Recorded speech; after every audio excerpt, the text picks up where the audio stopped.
Welcome back to Area DMG. I'm your host, Will Busley, I'm Mile High Mouth, and today we're going to take a look at a game from EASTASIASOFT, Rare Like a Games, both companies that Rare Like a Games gives me a lot of great stuff, and EASTASIASOFT likes to present a lot of stuff that's really weirdly uncomfortable.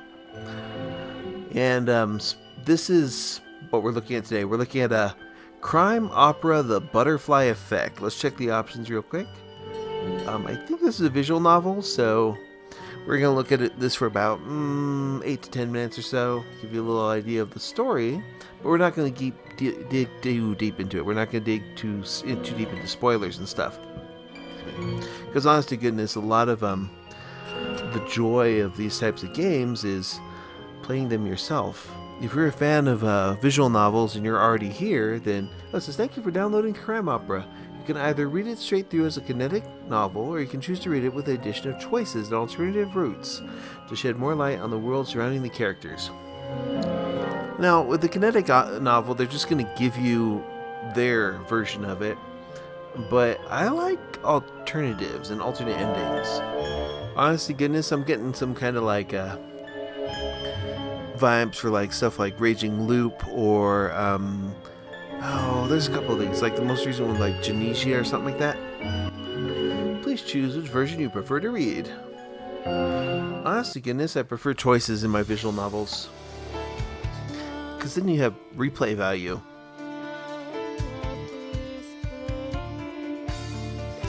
Okay, you can kind of hear it, but this has vocals. Let's turn that up a little bit.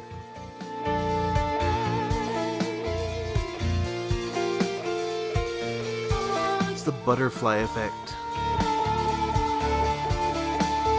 The basic idea of the butterfly effect is that everything has some kind of consequence. Like a butterfly flapping its wings in Tokyo could cause an earthquake or gales in whatever, some other place. It's about a crime family from New Jersey. See the criminal underworld. I think they put that on their postcards, you know. Whoops. Wait, what did I do? I accidentally went back. Okay, no, we're here. Whoops. Now we gotta sit through this again. No, I should probably just skip that and go through there. Chapter 1. Shananana's family.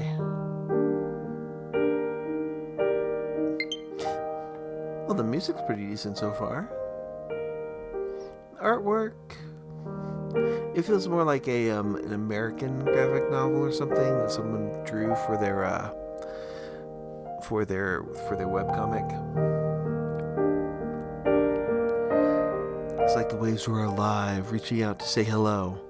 Yes, go to them. Walk right into them. Just keep going. Anyways, let's see here. Let's go for what? Is this the character that's right here that's saying that?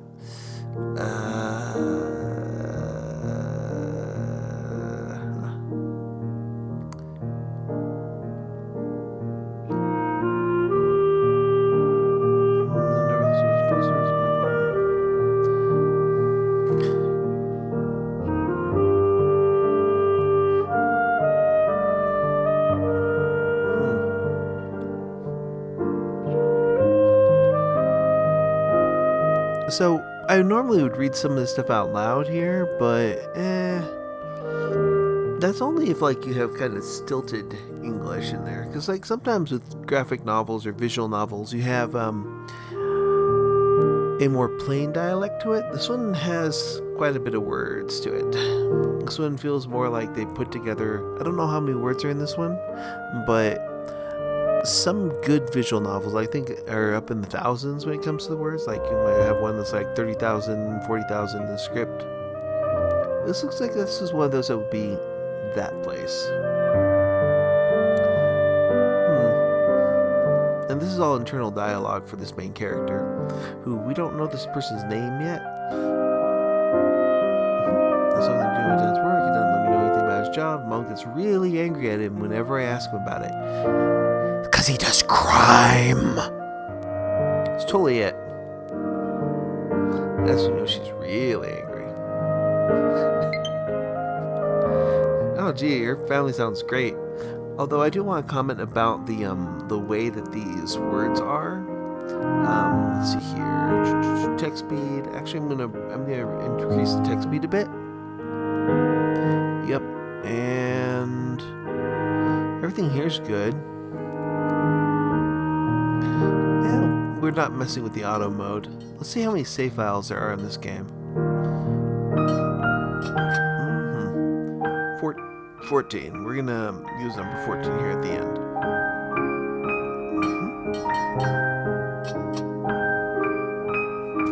But I do want to note something about that. This particular text, you might notice, like, we're playing in, of course, the in docked mode, but I'm wondering how this text is in handheld mode, because it seems like it's a bit small. And it doesn't look like there's any, like, accessibility options on that, like maybe the ability to change the text or add some type of shadow to the text. Or I ran into a game the other day that had like this thing where you could change the way the text looked specifically to help people who have like dyslexia or whatnot, because it would have like it would show a different subset of fonts. I kind of feel like this one here, that looks like that might be kind of terrible in handheld mode if the text remains that size.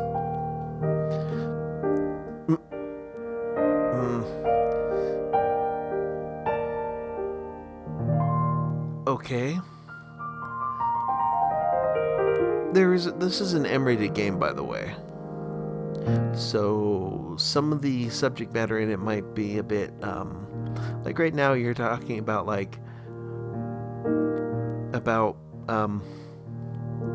her dad beating her. That's a bit unfortunate. So if you're really sensitive to those types of subject matter, consider that a fair warning. Okay?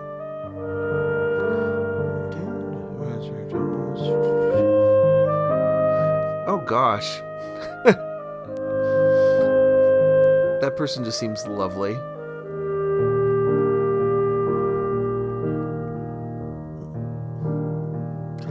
Okay, when she smiles, she seems a little bit better. Like previously, I'm like, oh no. But no, the family for this main character, Shauna, this family sounds awful. She makes me think of like Mallory from Archer. Yeah. We're just weird.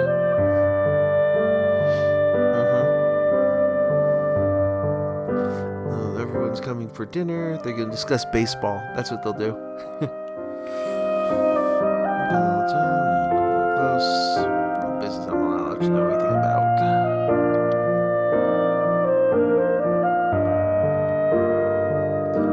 This is one of those where I'm guessing it's got like a pretty decent story. The presentation's a little bit plain. Oh, he's just... That's probably her dad. He's just very pleasant. Yep.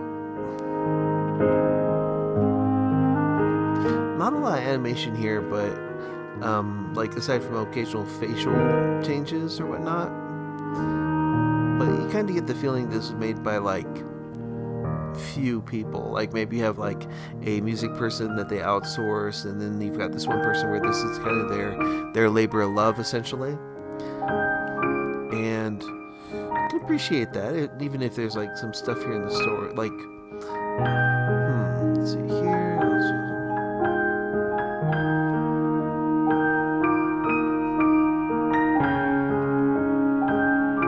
Almost yelled at partly out of embarrassment, but also partly because of the look on my dad's face. The reason he looks so mad is because they're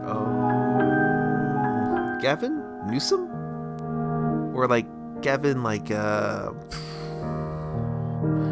Actually, let me check that real quick. Look up the lead singer or something. Let's see.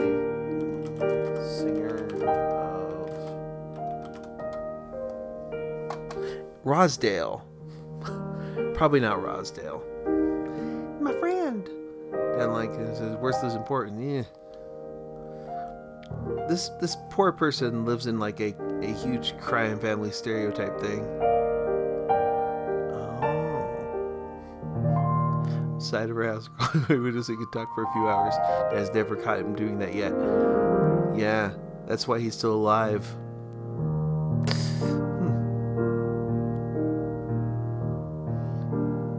Yep, exactly. Like, yes, well, nothing like a little pest control to end the summer off with. One type of person who's got big plastic barrels in their basement full of suspicious chemicals. Saved. Thanks to Okay, so I kind of get the feeling that all the artwork is done by someone who it seems like the artwork is based off of anime characters that they liked. Like this character over here in the middle with the pigtails apparently comes from something like Danganronpa, or even one of the certain magical index or certain magical railgun things. Character on that right hand side there is from one of those like draw your first, like some of these seem a little bit like they're kind of clip arty. The main character though, it seems like she's based off of was that like Tomoe or something like that? Is he? Okay. It all feels so fake.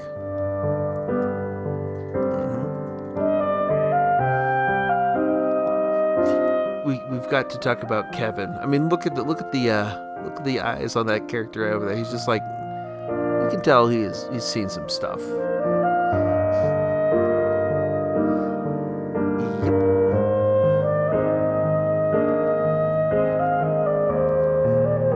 And let's see, you're looking for her cousin Maya or Maya or whatever. There are two adults around here.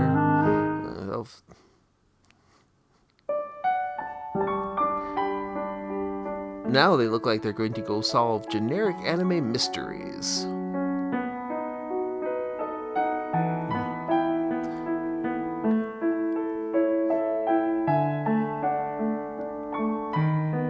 Oh wow, they didn't like completely, if you noticed just a moment ago, there was a little issue with like the clip art where they didn't draw the entirety of it. They just kind of put this character up there so they didn't have any legs. Yep, they just did it again. Nuh-uh. Oh wow, now that they weren't even hiding it there for a moment. Okay, now I think they've got them at the right sizes.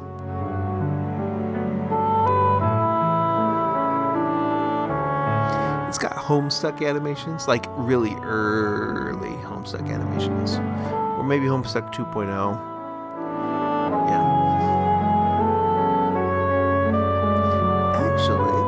Save real quick. Let's see, where are we at in terms of the time? We're about 13 minutes in. We're gonna save, and then we're gonna check the credits. I do want to say do want to take this chance here and say like thank Radalaika and EASTASIASOFT for the chance to try out this game. Let's go to main real quick. We save. Let's go to main. Yeah, we know. Okay, do we have credits? We do not. But it's from Crime Opera Studios. Let's actually take a look at that real quick.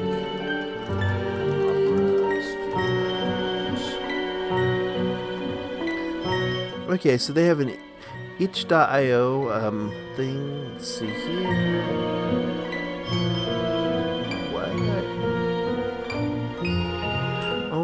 So they have a little soundtrack for this. That sounds like it's pretty cool.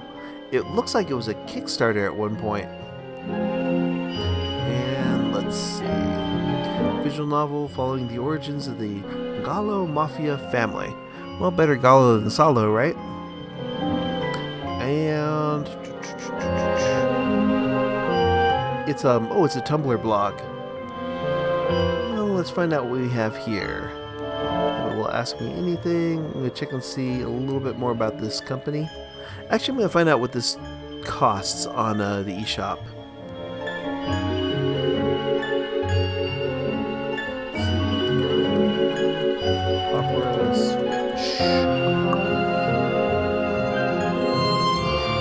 This is a $10 game on the Nintendo Switch. If you're a fan of these types of games, let's see. So far, I feel like the art is serviceable. the story's pretty wordy so far. Let's see. So they've got like, it has 24 different chapters. And like the idea that you can play it as like a kinetic novel where it's just kind of read to you is nice, but the ability to change it up with like story choices and such is good. And you're gonna get to look through the eyes of 6 different children born into a world of crime. So yeah, this will be, by the time you see this video, this will probably be out today. It's about $9.99, and if you're a fan of these types of visual novels, it might be worth checking out. I'm not going to go too deep in it because with visual novels, I don't want to spoil too much of it. But if you liked what you saw there, let me know in the comments below. Hit that thumbs up, the share button, the subscribe button, ring that little bell so you're notified whenever we have a brand new video here on the area DMG. And until next video comes out, you are now caught up. Morning, Maya.